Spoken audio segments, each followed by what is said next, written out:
Bien, damos inicio a una nueva conexión de nuestro curso, Los misterios revelados del Evangelio de Mateo.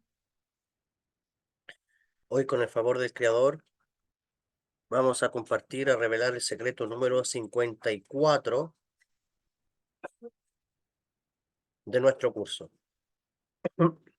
Este secreto lo vamos a extraer del texto de Mateo capítulo 11, del versículo 7 al versículo 19.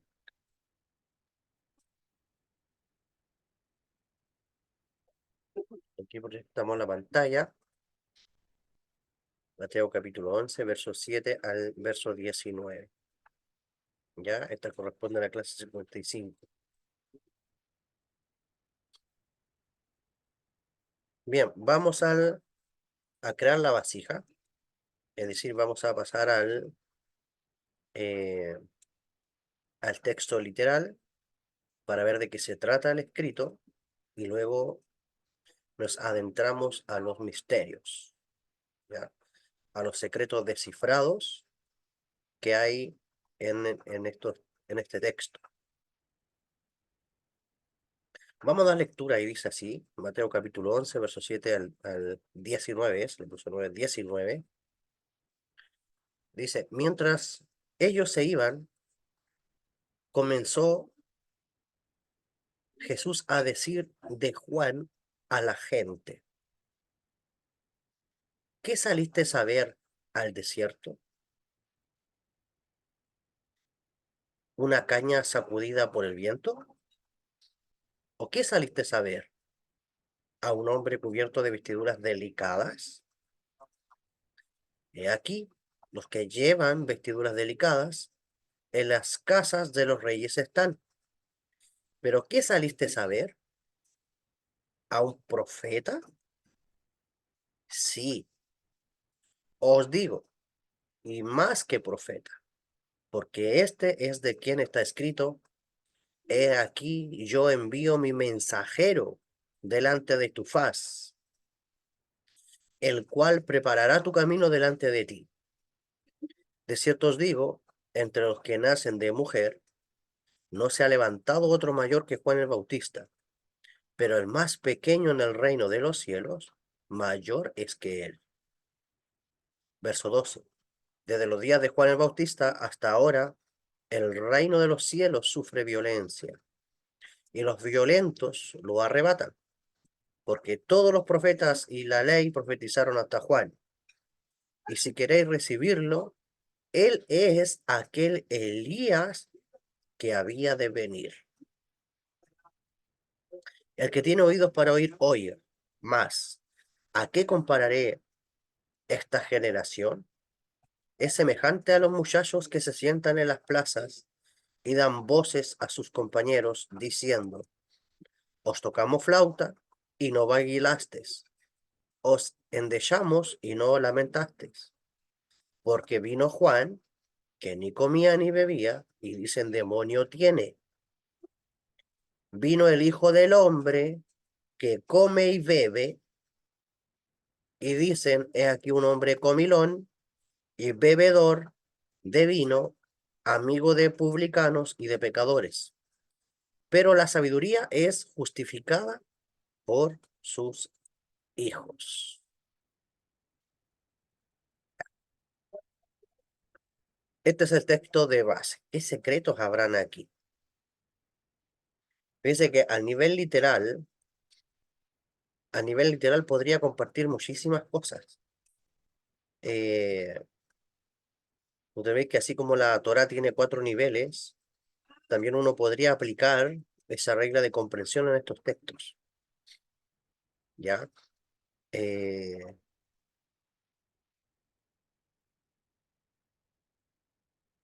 por ejemplo, Rabí Yeshua, hablando de Juan, ¿ya? Hablando de Juan, eh,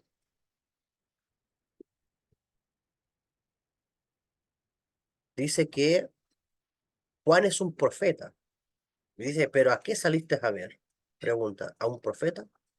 Y él dice, sí, yo digo, y más que un profeta. los sabios judíos con respecto a esa expresión, más que un profeta, la pregunta es, ¿quién es considerado más que un profeta? Si tú observas, si tú meditas, el profeta, el profeta está relacionado con alguien que tiene la voz de Dios. Un profeta es alguien que busca a Dios, le busca la divinidad de una manera muy intensa, le alcanza la debekut, en la conexión, el apego a Dios, el apego a lo divino, el apego a la divinidad, y Dios insufla en el alma de esa persona la profecía. Es decir, una persona muy, pero muy entregada a Dios. Y tú dices, el profeta es como el mayor. O sea, ¿quién puede estar a una estatura mayor? Y Rabí Yeshua dice, sí, pero Juan era más que un profeta, mayor que un profeta. Entonces, esa expresión mayor que un profeta, los sabios del Talmud también lo expresaron, ¿ya?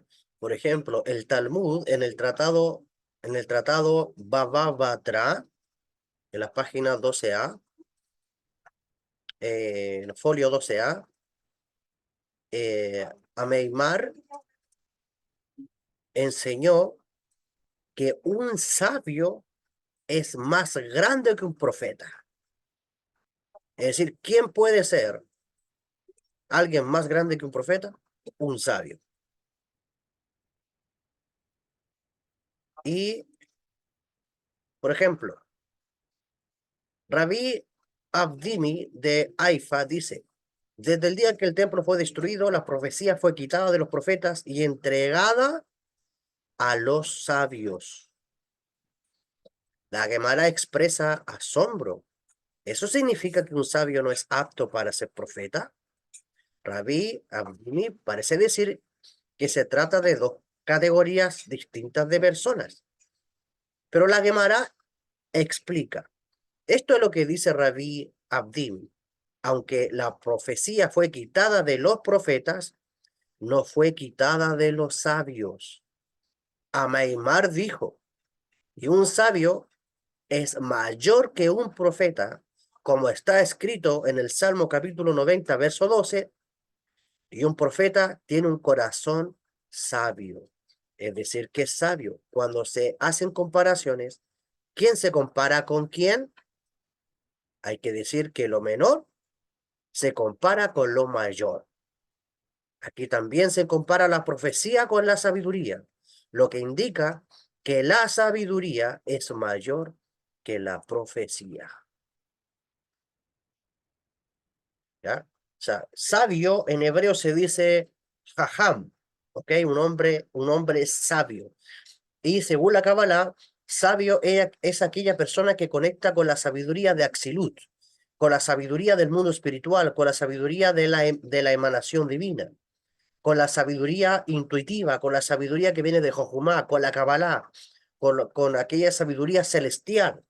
Esa persona es considerada sabia y luego sabe cómo interpretarla, sabe cómo manifestarla en este plano físico.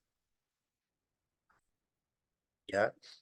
De hecho, sabemos que a través de los secretos del cielo, a través de los secretos de la Torá, las personas alcanzan una elevación que pueden llegar a tener Ruach HaKodesh. ¿Qué es Ruach HaKodesh? Espíritu divino, Espíritu Santo, Espíritu de santidad, inspiración o espíritu de profecía. Eso es Ruach HaKodesh, espíritu de profecía. Entonces, los secretos de la Kabbalah, los secretos de la Torá, ¿ok? Elevan tanto tu conciencia y tanto te revelan tanto como es el Creador, que el alma se excita con Dios, se excita con el Creador, se excita con la divinidad, tiene un acercamiento muy profundo con Dios, y Dios a esa persona le insufla la profecía, y no solamente la profecía, sino también la sabiduría, ¿ok? Eh, ya, eso es lo que quiero compartirle. Tengo más apuntes de eso que hablan de otras cosas, pero la introducción voy a hablar sobre esto solamente para pasar directo a los secretos.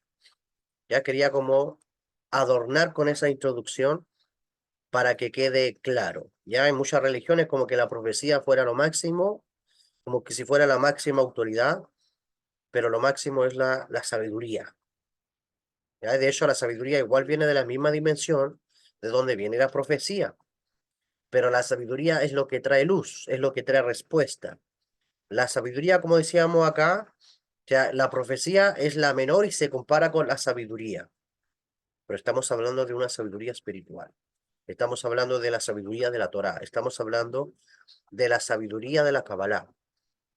Entonces, y de hecho, aquella persona que comparte los secretos del cielo, aquella persona que comparte los secretos de la Torá, los misterios de la Torá, es comparado como un profeta.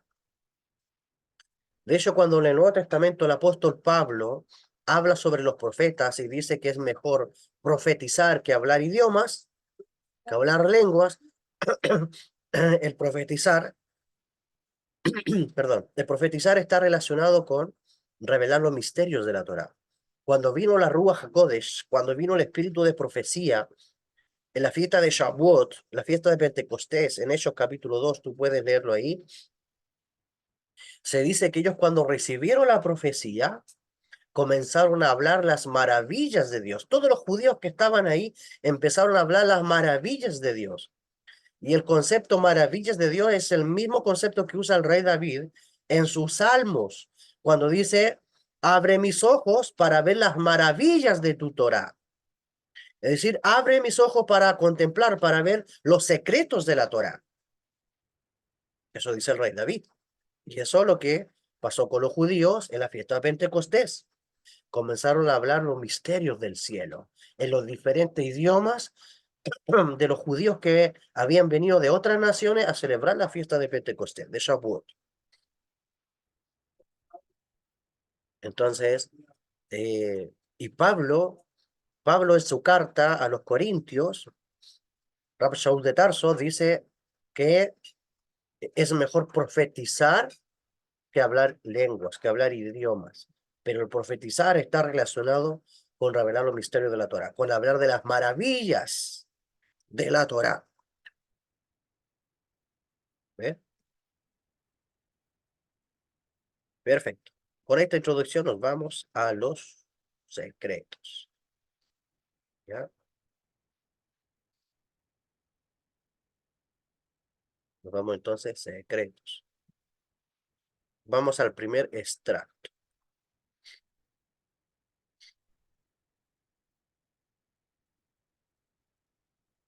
Primer extracto del secreto. Entre la clase de, entre la clase pasada, las clases anteriores y esta clase, hemos venido hablando continuamente de Rabí Yeshua y Juan el Bautista. Juan el inmersor o el purificador. El primer extracto nos dice que el mensaje de redención dentro del pueblo de Israel es proclamado en pareja. ¿Cómo es en pareja? Bueno, primero, el Nuevo Testamento es un documento cabalístico porque aquí está demostrando algo que en Kabbalah se conoce muy bien, y es que el mensaje de redención dentro del pueblo de Israel es proclamado en pareja. En este caso, el Nuevo Testamento nos habla de Juan el Inversor, que tenía el espíritu de Elías, ¿ya? O era la reencarnación de Elías, y Yeshua era la reencarnación del Mashiach, es decir, de Moisés. Entonces, ambos estaban capacitados para traer la redención al pueblo de Israel, ¿ya? Ahora bien, la Kabbalah enseña, hablando de las parejas, que siempre están unidas para proclamar el mensaje de la redención para el pueblo de Israel, ¿ya? De hecho, algunos dicen que estas parejitas siempre están en cada generación. El alma de estas parejas están en cada generación, ¿ya? Como quienes, por ejemplo. Bueno, aquí tenemos en la pantalla la primera pareja que pretendió traer la redención, Moshe y Aarón, Moisés y Aarón. ¿ya? Moisés y Aarón, de hecho, empieza con la Mem y la otra empieza con la Aleph. Moshe y Aarón, en la generación cuando los hijos de Israel estaban en Egipto, ellos pretendieron traer la redención de Israel a Egipto y estuvo a punto de darse, pero por el pecado del becerro de oro, vemos que la redención no se pudo dar. ¿Ya? Y después vemos que incluso Moshe Rabeno, Moisés, no alcanzó a entrar a la tierra prometida. También tenemos la segunda pareja, estas mismas almas, las vemos ahora en Mordejai y Esther. ¿Ya? Lee el libro de Esther y te vas a dar cuenta que esta parejita también pretendió traer la redención en esos días, ¿ok? Y de hecho trajeron una especie de redención. Moshe y Aarón trajeron una libertad, pero al sacar a los hijos de Israel de Egipto, pero no alcanzaron a causar la redención espiritual que se esperaba del pueblo de Israel. Lo mismo Mordejai y Esther, ellos trajeron una redención, la libertad de manos de Amán y de los malos decretos que se levantaron en esa generación. ¿Ya? Número 3, la siguiente parejita, tenemos a Baruch y la profetisa Débora. ¿Ya? Esto también tú lo encuentras en el libro, eh, en el libro de los jueces, tú encuentras también esta historia. Ya tenemos otra pareja y tenemos otra pareja, Mashiach y Elías Juanabí, es decir, el Mesías y el profeta Elías. ¿Ya? En este caso, vemos también la pareja en el texto del Nuevo Testamento, Juan el Bautista y Rabí Yeshua. Juan el Bautista cargaba el espíritu de Elías, era la encarnación de Elías, y, y en este caso, Rabí Yeshua era la reencarnación o el regreso de Moshe, de Moisés. ¿Ya? Entonces, estas dos almas, siempre han estado de generación en generación. ¿Ya? El tema es que la redención no ha llegado porque el pueblo de Israel no ha sido todavía meritorio, todavía no ha elevado su estado de conciencia, todavía no ha hecho teshuvá, todavía no ha retornado completamente a su creador para que esta redención se pueda dar. ¿Ya? Y todas estas parejas trataron de redimir a su generación, pero no lo hicieron. ¿Sí? Bien. Entonces, Juan el inversor, su nombre original es Johanán. Juan el inversor tenía el espíritu del profeta Elías. Ya era el alma. Por eso Rabí Yeshua en el texto, en el verso 14 dice, y si queréis recibirlo, él es aquel Elías que había de venir.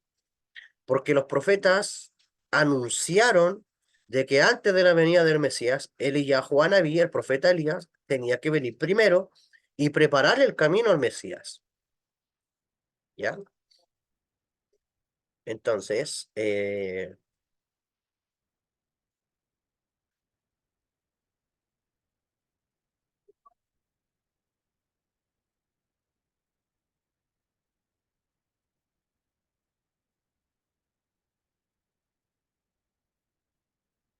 bien, el Nuevo Testamento nos habla del nacimiento eh, de Johanán, de Juan. Y nos dice, de cierto digo, entre los que nacen de mujer, no se ha levantado otro mayor que Juan el Bautista. Ya está hablando en este caso también del nacimiento, el nacimiento de Juan. Y aquí vamos a ver el siguiente extracto del secreto, que nos dice que el nacimiento de Juan el Inmersor es una referencia, y escucha bien esto, ¿cuál es el secreto? Es una referencia a la disciplina de hacer constantemente migbe. Juan es un arquetipo, Juan es un símbolo, ¿ok? Juan es un símbolo que nos representa la purificación en agua, ¿ya? Juan representa eso. Siempre con la llegada de Juan en el Nuevo Testamento, Juan es el arquetipo de la purificación. Por eso que él hablaba sobre el bautismo, como se conoce popularmente en la Biblia, que no es otra cosa que la purificación en agua. Eh, Hablaba constantemente, o sea, nosotros observamos a Juan y el código es migbe. El código es purificación en agua. El código es quitar clipot. El código es purificarnos de todas aquellas impurezas que hemos tenido. ¿Ok? En el largo, ya sea de los días, de los meses o del año, la idea es, o durante la semana, la idea es hacer constantemente mikveh, constantemente ir a la purificación, constantemente limpiarse. ¿Cuántas energías hemos acumulado en la piel? ¿Cuántas energías hemos acumulado en el pelo? ¿Cuántas energías hemos acumulado en las uñas? ¿Ok? Y esas mismas energías negativas, esas mismas clipot, son las que no nos permiten a veces subir de nivel, las que no nos permiten muchas veces conectar con lo divino, nos controlan, nos roba la energía vital, no tienes ganas de comunicarte con Dios, no tienes ganas de levantarte, no tienes ganas de hacer nada, no tienes ganas de estudiar, no tienes ganas de conectarte al mundo espiritual. ¿Por qué? Porque tu cuerpo está cargado de estas energías. Entonces, el nacimiento de Juan el Inversor es una referencia a la disciplina, es decir, a la disciplina, a la constancia de hacer constantemente migbe, purificación. ¿Ok? Son las malas energías, las que a veces se acumulan, a veces no en tu cuerpo, a veces están bordadas, están en tu aura, esas malas energías. Entonces, tú llegas a un lugar, nadie quiere hablarte, tú llegas a un lugar, caes mal, llegas a un lugar eh, y no te das cuenta que a veces esas mismas energías las transmites a otras personas. ¿Ok? Eh, Hay una manera de hacer migbe, de purificarse. ¿Ok? La purificación en la práctica, ya sabes, se hace sin vestuario, se hace desnudo, siempre por toda la generación en el pueblo de Israel se ha hecho así. Es una purificación privada, ¿ok? Hay que hacer ciertas bendiciones, la bendición por la migbe o por la purificación, que eso está también en el libro de rezos. Se hacen meditaciones también para conectar con el mundo espiritual mientras te estás purificando, mientras el cuerpo está siendo limpio, mientras el cuerpo está siendo purificado, el alma sube a las dimensiones espirituales con los nombres de Dios que se meditan y el alma también es santificada y llenada de fuerza espiritual en el momento de, de este ritual espiritual o de esta práctica milenial y de purificación. ¿Ok? Eh, Bien, eso es con respecto al nacimiento de Juan, ¿ya?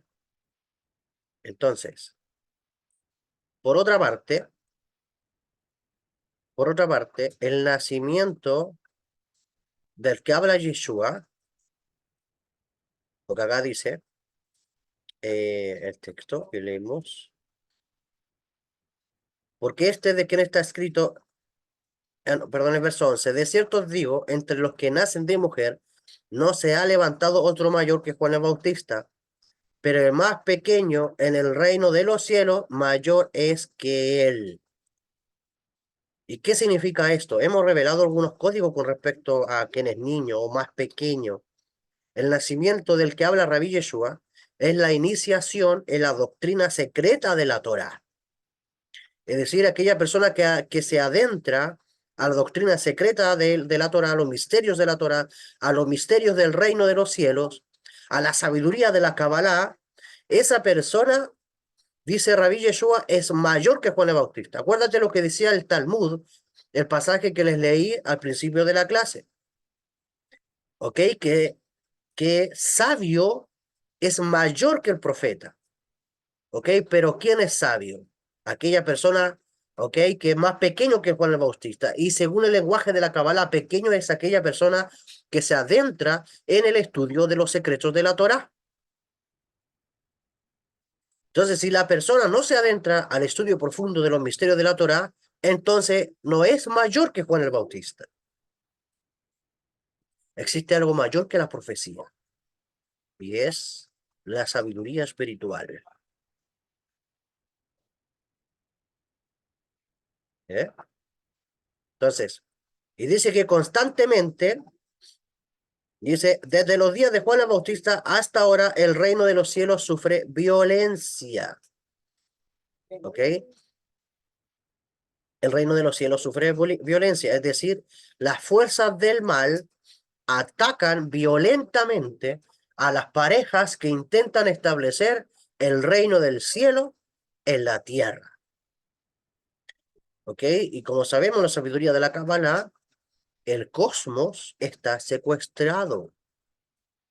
¿Ok? Por Samael, por Lilith, ¿ok? Por sus séquitos. ¿Ok? El cosmos, el universo, ¿ok? Está lleno de energías, ¿ok? En este caso de ángeles que residen en planetas y estrellas, y esta parejita del mal tiene secuestrado. Por eso dice que desde los días de Juan el Bautista,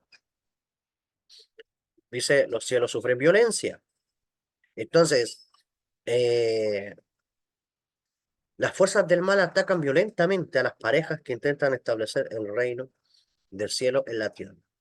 Imagínate que esa pareja puede ser tú. Por eso cuando las fuerzas del mal siempre a quienes le temen, es cuando se levanta una pareja cabalista. Cuando hay una pareja de cabalistas, cuando se unieron dos almas, llámale gemela o no gemelas, pero se unieron dos almas eh, para un propósito divino de revelar la cábala al mundo, las fuerzas del mal siempre van a querer separarlas. Las fuerzas del mal siempre van a querer atacar a esa pareja.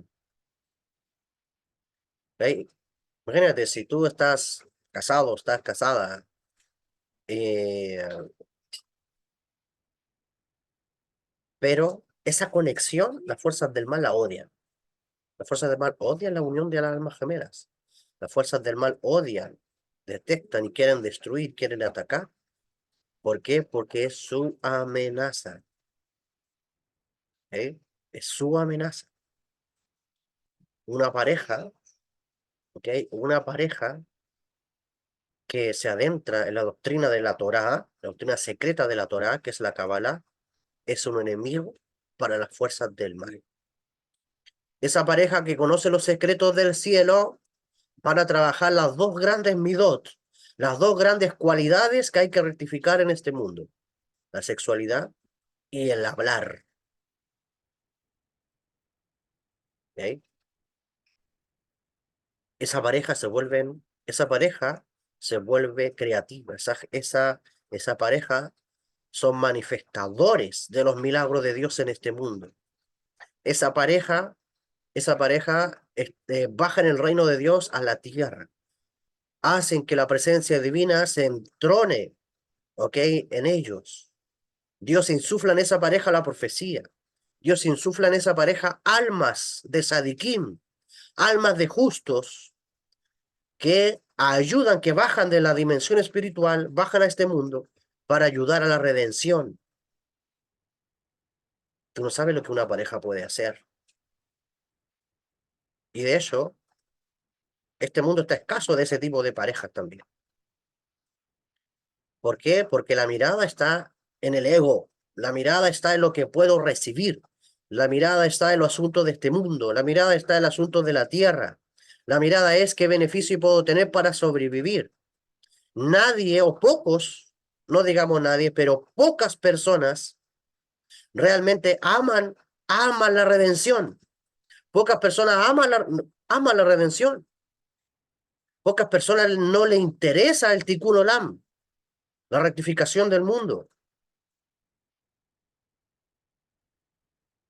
Entonces, tu corazón muchas veces está lejos del propósito eterno del creador del universo.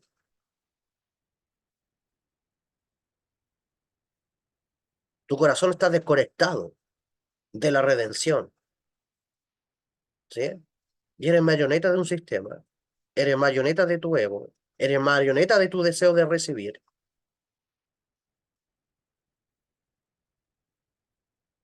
ni tampoco querías unirte a nadie.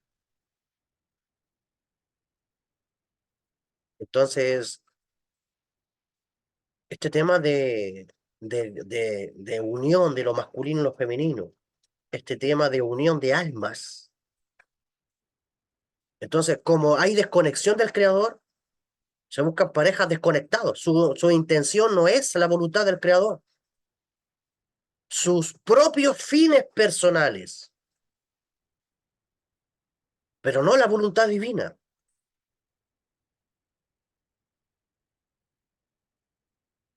Entonces, tenemos que levantar una generación que realmente esté conectada, ¿ok?, al deseo divino. Entonces, ¿cuántas cosas? Por eso que el rey Salomón dice la sabiduría, Jochma, la sabiduría de la Kabbalah grita por las calles, porque no hay parejas realmente que amen al Creador. No hay parejas realmente que amen el propósito divino, que realmente hagan que Dios se manifieste en este mundo. No hay milagros, no hay profecía, no hay justos, sabiduría, educación espiritual en los hijos. Entonces, pero había no, hay sadikim que, que sí lo han hecho. Ya te nombré a varias parejas, Moshe, Aarón, aunque obviamente ellos tenían también sus parejas, ellos también tenían sus esposas, porque si no eran incompletos, ¿ok? Pero estamos en una generación donde ya no hay templo, ya no están estos gigantes, pero ahora tú eres el querubín macho y tu pareja es el querubín hembra o viceversa. Ahora la pareja tiene que ser el matrimonio, las almas que se unen con un propósito. Vivir una vida de santidad, vivir una vida de pureza, vivir una vida kosher, vivir una vida de sabiduría, vivir una vida de formación, de educación espiritual, de constante educación espiritual y de formación de la conciencia. Así queremos, las fuerzas del mal secuestran el cosmos para generarte tikkun, para generarte karma, para generarte dolores, pero el Creador quiere parejas que se unan a Él, que se unan al deseo de redención, no parejas que busquen su beneficio y su placer personal. Ya. Hoy en día estamos en una generación donde tú te metes a las redes y la psicología moderna está hablándote de las parejas, está hablándote de las almas, está hablando del amor propio, pero esa sabiduría, aunque es correcta, está incompleta. Esa sabiduría está incompleta porque la divinidad está ausente.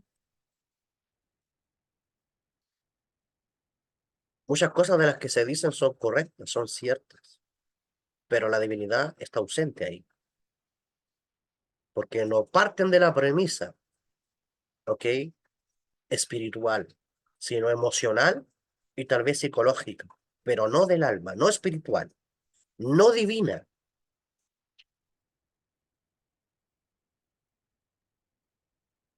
Bien, continuamos.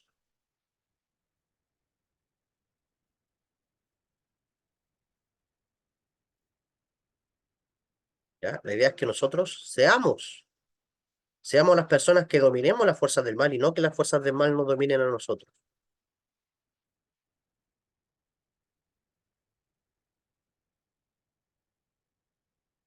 La generación del Rabí Yeshua no quiso aceptar la Kabbalah que Yeshua y sus estudiantes le propusieron. Eso está reflejado en la metáfora que Rabí Yeshua usa, del texto que leímos, en el versículo donde dice,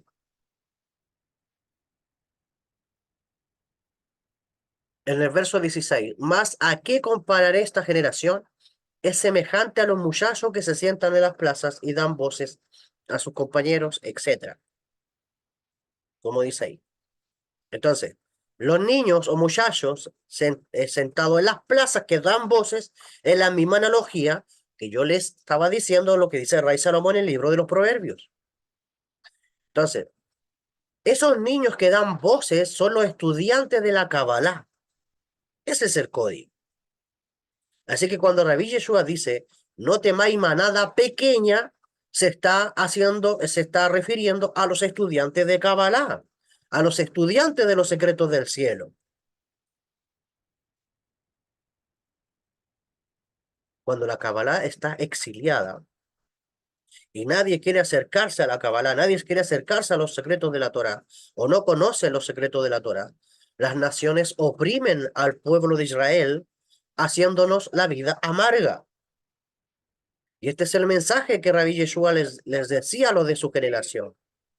Debido a que el Imperio Romano estaba dominando la tierra de Israel, y el mensaje de Rabí Yeshua era que nos volviéramos al Creador en auténtica Teshuvah, es decir, a estudiar la Kabbalah correctamente, haciendo, ok, lo que tenemos que hacer, volviéndolo a lo sagrado, volviendo a lo divino, a la divinidad, volviendo a lo espiritual, haciendo las prácticas, viviendo en coherencia con las leyes de causa y efecto, con los preceptos, los mitzvot de la Torá, haciendo la conexión, buscando Jochma, buscando la sabiduría es infinita, haciendo meditaciones correspondientes, ¿ok? Conectando en Isbo de Dud con lo divino, haciendo que la divinidad te envuelva, te empapes de la divinidad, ¿ok? Cosa que la generación de Rabí Yeshua no aceptó, y por eso vino lo que vino al pueblo de Israel. ¿Ok? La generación de Rabí Yeshua rechazó el mensaje de Juan el inmersor y también el mensaje de Rabí Yeshua, que proponía la redención espiritual haciendo dos trabajos. ¿Ok? ¿Cuál era la propuesta de Rabí Yeshua y Juan? ¿Cuál era la propuesta del profeta Elías, la reencarnación de Elías y de Moshe aquí? Estudiar profundamente la Kabbalah era lo que proponía Rabí Yeshua. Ese era el bautismo en fuego, del cual hablaba el propio Juan. El que viene detrás de mí os bautizará, os purificará con Ruach HaKodesh, con espíritu sagrado y fuego, es decir, con el fuego de la Torá. ¿No es el fuego de la Torá? Los secretos del cielo.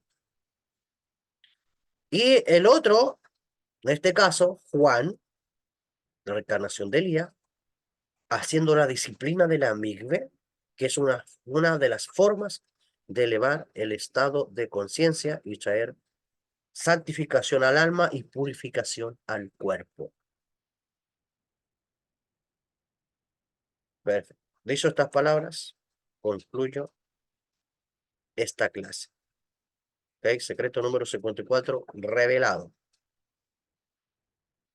Comentarios, preguntas, pueden activar su micrófono si gustan. Adelante, se escucha.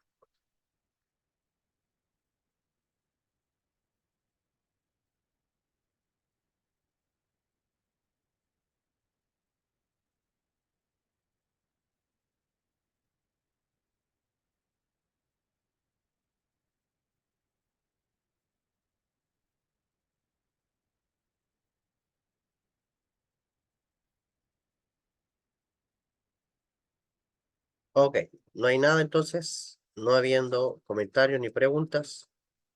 Entonces me despido, deseándole que tengan una muy buena semana, con el favor del cielo.